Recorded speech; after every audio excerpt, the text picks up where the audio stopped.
Well, welcome back for the third tutorial about my spring classes. I might have one more coming up after this, looking at the mashal choreography, but as far as the 4-week skills-based courses, this will be the last tutorial. Facebook, hold on, we're telling more followers to join your video. Hello.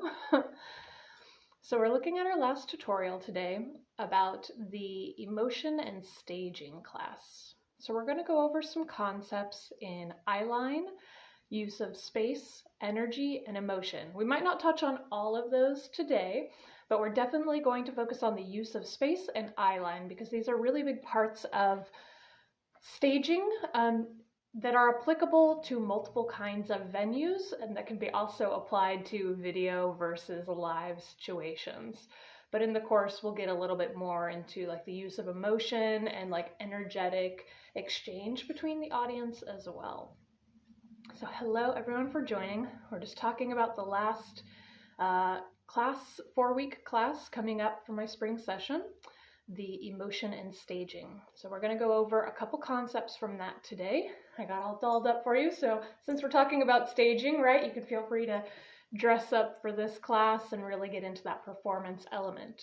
These concepts are, of course, applicable to non-performers, but I really wanted to offer a performance-oriented course because that's where my skill and my sort of thought process around dance is in that exchange with the audience and how we're using the stage space and how we're using our emotive expressions. So let's get into it a little bit. Let's talk about eyeline first. I'll have a few different examples of songs and how this fits in today, but at the base concept, we know that we have to do what the music is asking. And our personal interpretation of that music may vary slightly, but there are sort of overall things that it asks for, right? Like large orchestrated sections often ask us to travel around the space, to be outward and have direct eye contact with people. So let's look at the eyeline a little bit more in this capacity. Some of the qualities we could label eyeline with would be soft or internal, having this sort of downcast internal space, but we can also apply the soft gaze outward. This is that idea of sort of looking past the heads of the audience, especially during ethereal music or where we want to extend the energy outward and have more dreamlike quality. We're using the soft gaze, not directly focusing, but when we're on video or when we're in a more grounded part of the music, there are times when we really want to have a direct focus. So in the case of video, that would be like me looking right towards the camera, right? But even in a live situation, maybe there's somebody at the table there and I'm looking at them. And then maybe, I look over here at somebody else. Or maybe I'm sort of making a general gaze across people, but I'm looking at them and acknowledging them as individuals. I think this is really important. Not only to give distinction between our soft gaze and our direct gaze, but engaging with your audience is really important. It doesn't matter if you're in a huge theater or in like a little private party, people want to feel included, and it doesn't have to be for a prolonged period of time, right? You work with your own comfort and the comfort of the audience, but just a quick direct thing can make them feel included, and then you can go off and to do other things.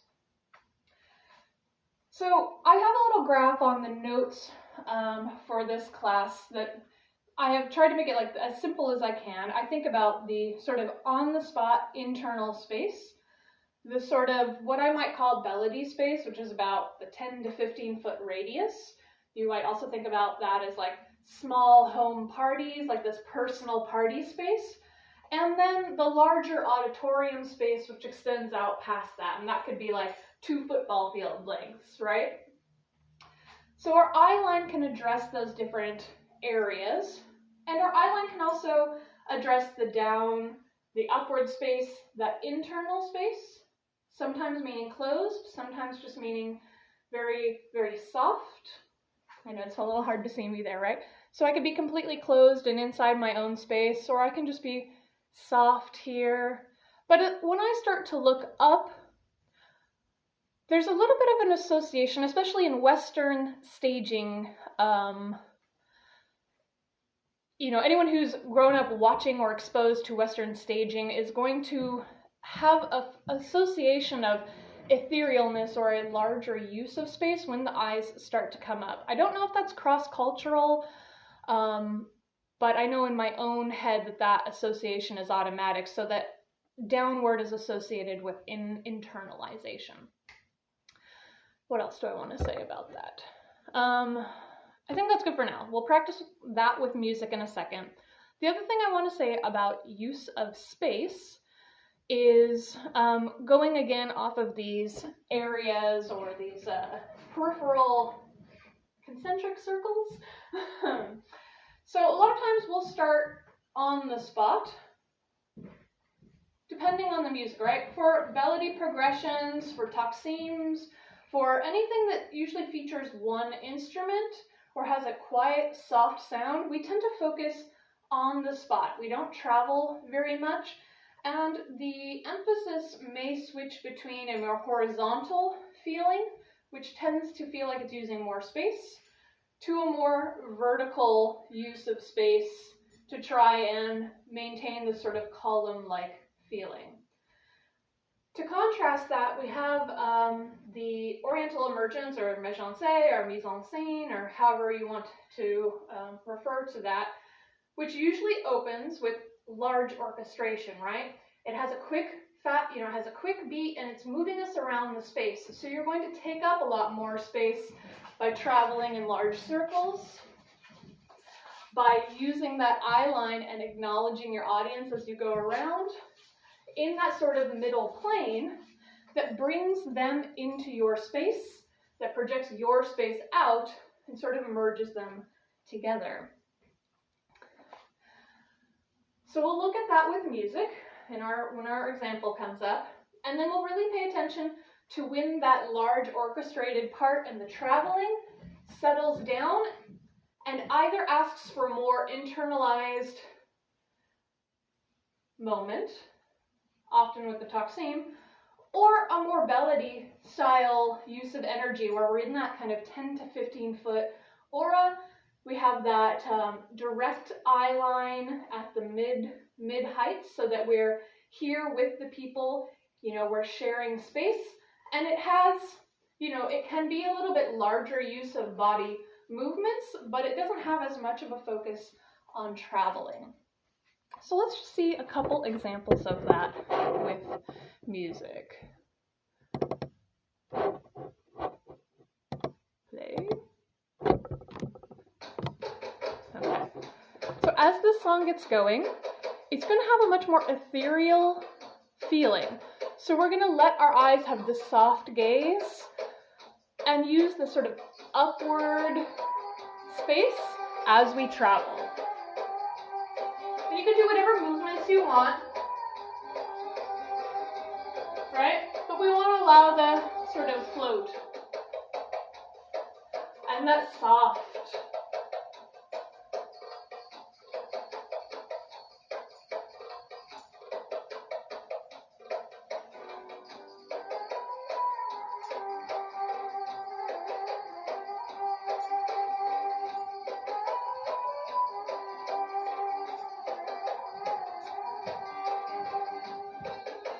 So I will say about this piece of music, you have something like this. Depending where it's placed, if you're using it as a standalone piece or if you're placing it inside of a larger routine, this will change how you might decide to address this. Because this could have a fairly isolated, on-the-spot feeling, but we know that the song is probably going to change. There's going to be other textures happening inside of our routine. So we want to at least have that awareness so that we can make the decision to, maybe we know that it's going to come in and be a little bit smaller. And so we don't want to start off very isolated. So you have those choices. Let's compare that to something like this. Very energetic, right? Very upbeat.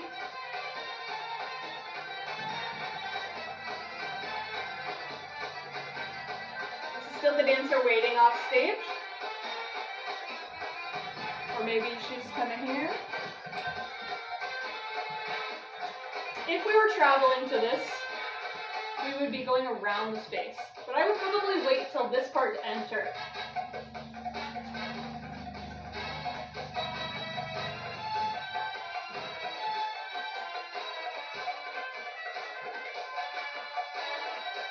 Right, so anything you do here, if you had a larger stage space, you could be doing arabesques.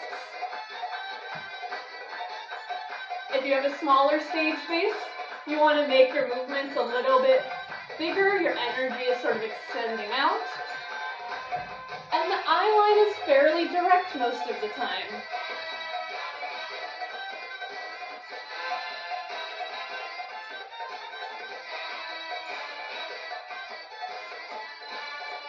And then when the music settles down, you might come onto the spot. And the eyes might internalize briefly.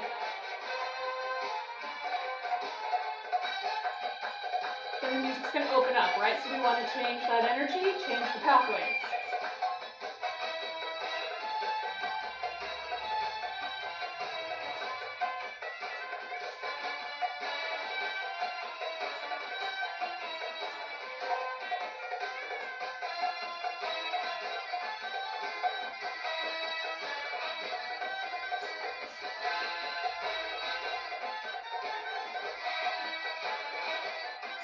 Okay, let's see a different example.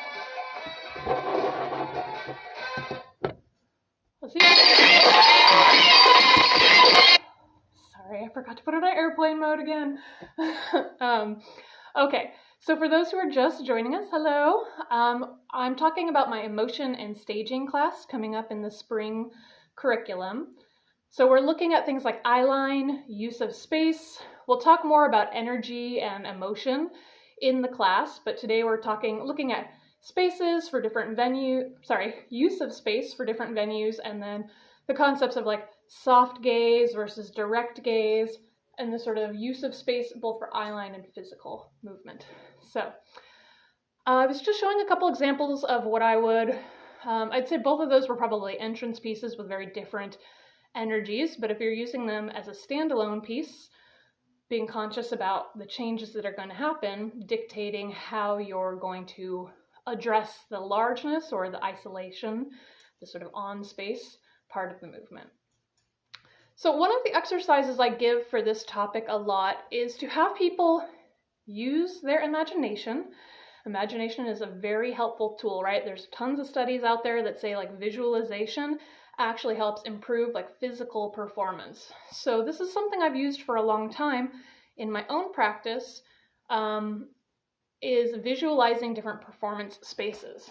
So obviously I'm in a vertical format video, which means I have a very narrow horizontal amount of space to use. Maybe you're at home and you have like literally this much space to work in. So this is extra important for us visualizing.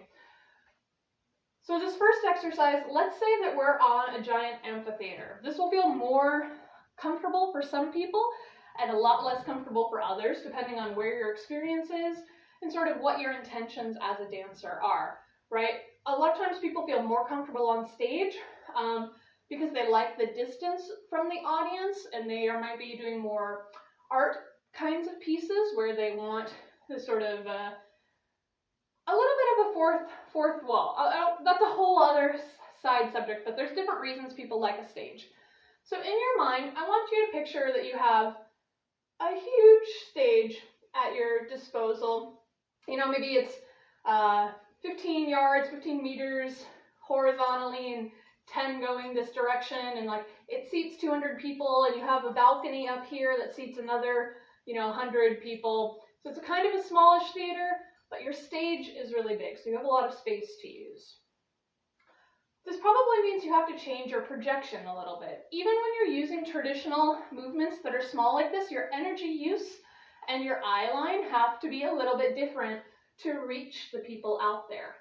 So if I'm standing in the center of the stage, I can be here, small in my space, right? And it doesn't really reach people, but there are times where that will be appropriate. And we'll think more about energy pulling the people into our space. We'll talk a lot more about that in the class.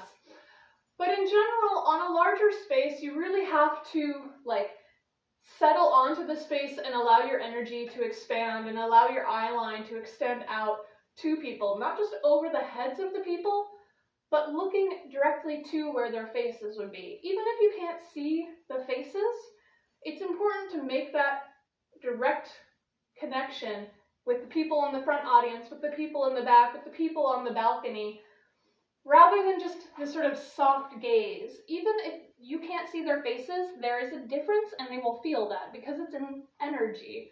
And I know people think that that's really woo-woo, but it's physics too, right? We know that we can affect the energy around us, plants affect energy, all of that is a very real thing. And, they talk a lot about you look over and someone's looking at you, that's all energy, okay? It's in physics. Have scientists explain that if you don't believe me, but it's a real thing.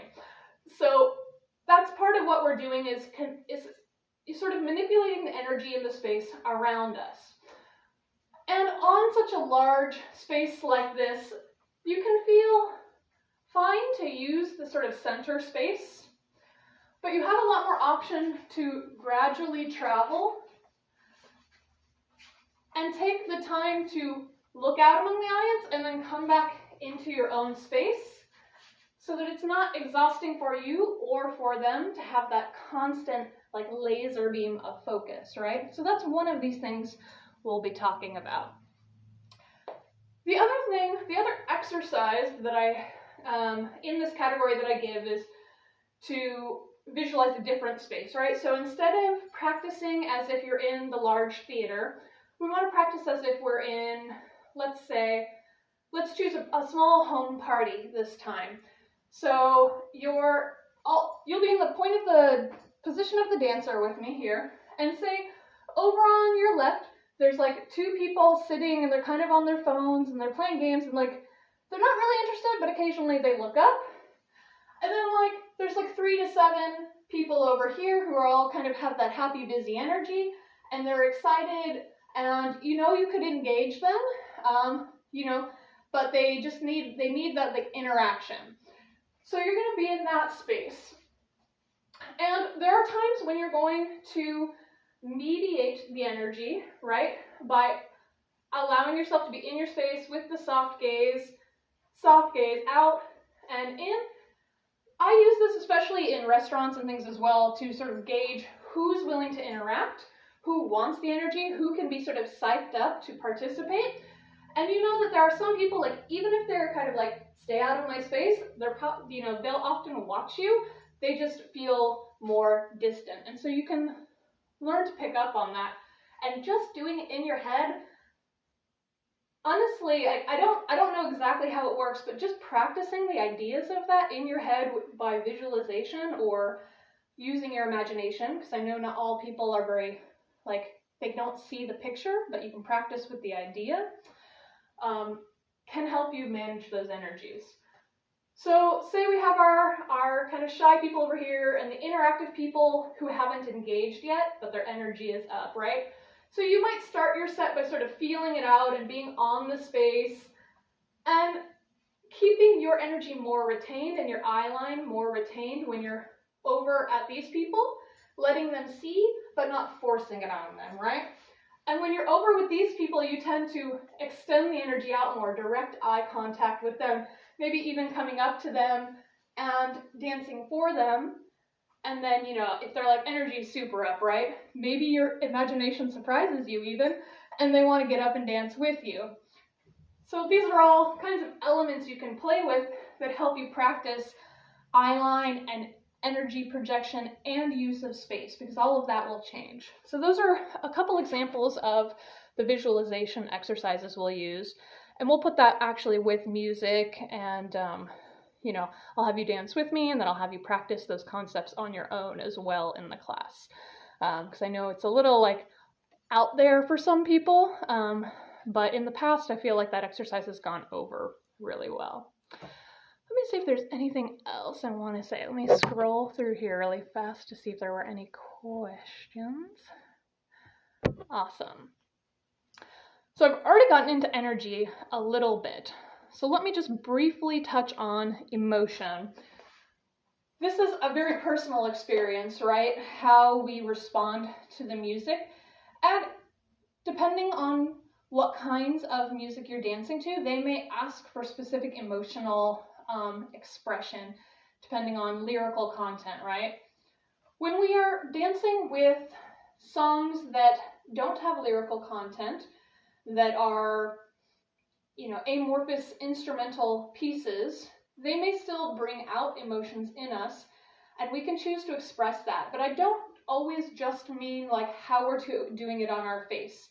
Certainly, doing a circle and just staring at yourself in the mirror is one thing, and then practicing, like I'm sad while I'm doing the circle versus I'm happy while doing the circle versus like I'm a little frustrated right now and you're driving me crazy with the circle, right? That's something we can practice. But I like to extend the concept by thinking about like daily gestures, because I think, how do I want to say this? In part, we do need, as foreigners, to learn to adapt cultural gestures, but they can also feel very out of place. For people who don't have a lot of cultural exposure, they don't have the context for those gestures, and or your audiences may not understand those gestures, right? So it can be nice to think about your daily gestures and things that you do, like what do you personally do when you're really upset or when you're really happy or when you're kind of frustrated or, you think someone's making you crazy. Like you can take daily gestures or things that you personally do and incorporate them into your dancing in a way that expresses your emotional response to the song. And not only will that give you more individualization, but it might help the experience feel more natural and authentic to you and your audience, where you're not trying to mimic cultural gestures that you don't necessarily understand or don't know how to place within the song correctly. I think that's a whole separate subject. It's like a spectrum of appropriateness, and that depends on personal view. But as a tool, I think that this is an important element. So the base concept here would just be practicing a movement and practicing it with different emotion. So let me just pick some random song.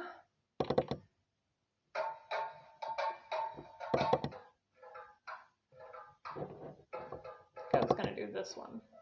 Yeah, hopefully you can hear that. I know it's a little quiet. So this is a super soft melody. And I want us just to start by doing any old movement. I'm just going to pick a circle. And as if you were practicing in the mirror, right? It's all about the physical part of this. And this might be where a lot of students are starting, where they're thinking so much about the movement that they haven't layered that with actual emotiveness yet. So the first exercise, I'm going to tell you to do the circle happy. And that might look different for you. For me, with this music, it makes me want to be very floaty and have this little, almost like I'm eating candy kind of thing. That's like the sensation for me. And then if I told you, I want you to do this sad, really feel about something terrible that happened in your life. And how does that automatically change the quality of movement, your overall posture? Your face is naturally going to change. You don't have to force that. And then maybe you're going into something like confusion.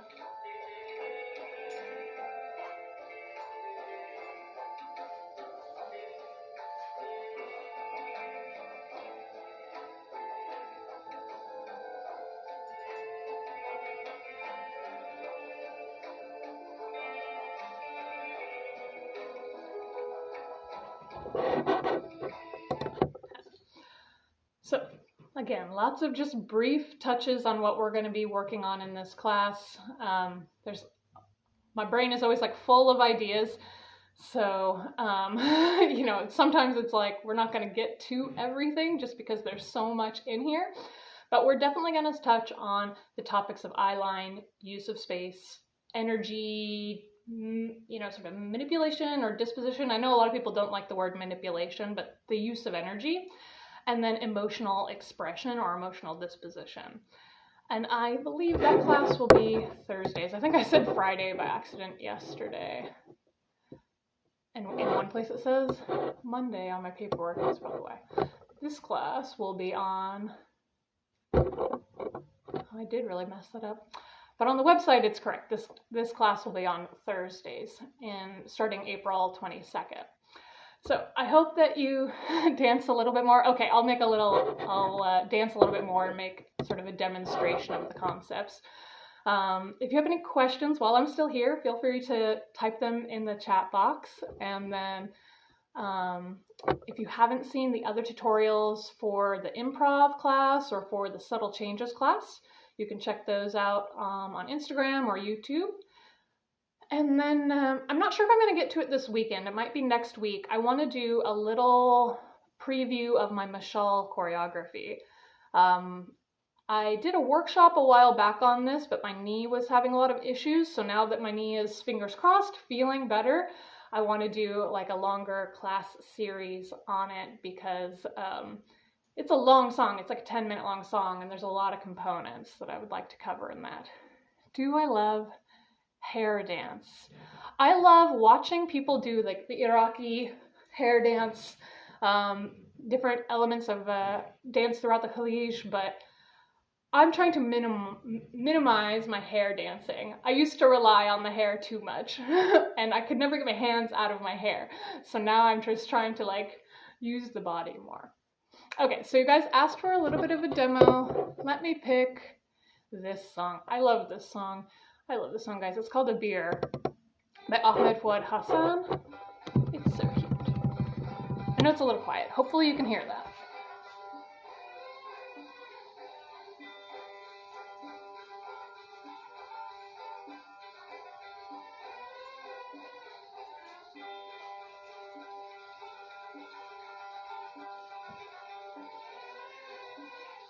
And let's put it in some context, right? So I'm going to think about a small theater space that I'm on stage, and then I have like maybe 100 or 200 person audience.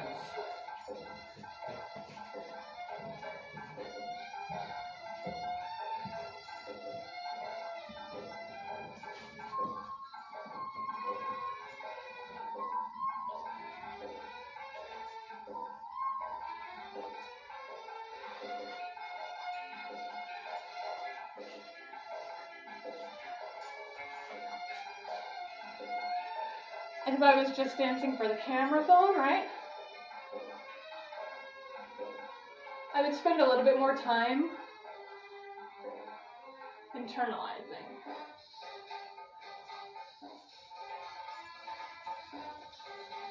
I'd have to be a little bit more aware of my angles.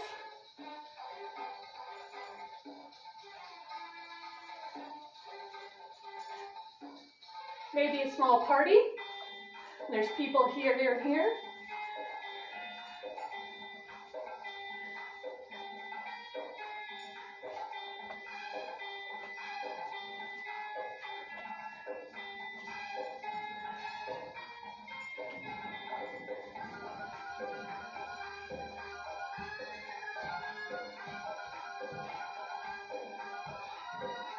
Or if maybe I was dancing at a restaurant and I'm dancing for a table, next table, and then back into the center space. And then maybe soft gaze at the people around the space or towards who are farther away from me that I can't get to.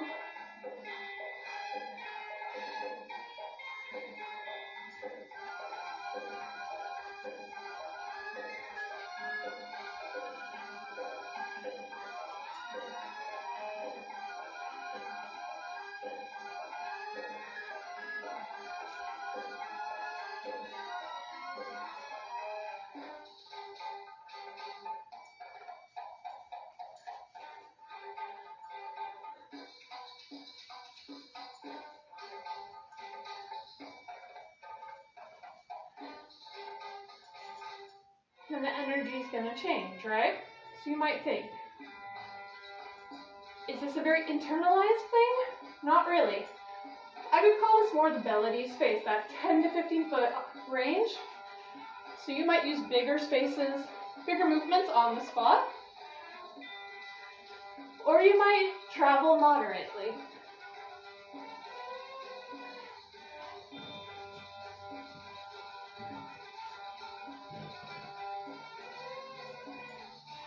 And then it really opens up, so you want more use of space.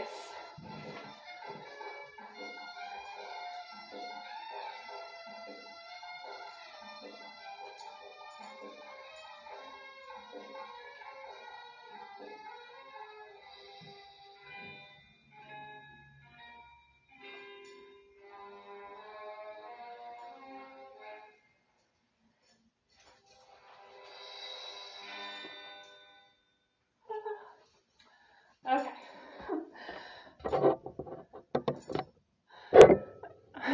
I need to save this live. Awesome. All right, well, thank you so much for your sweet comments and your curiosity about my dancing and class subjects. I'm going to stop now, but look early next week for the mashal content, and go ahead and watch the last couple days of tutorials and demonstrations about the other spring class content. And if you have any more questions, feel free to let me know. Thank you guys. Bye-bye.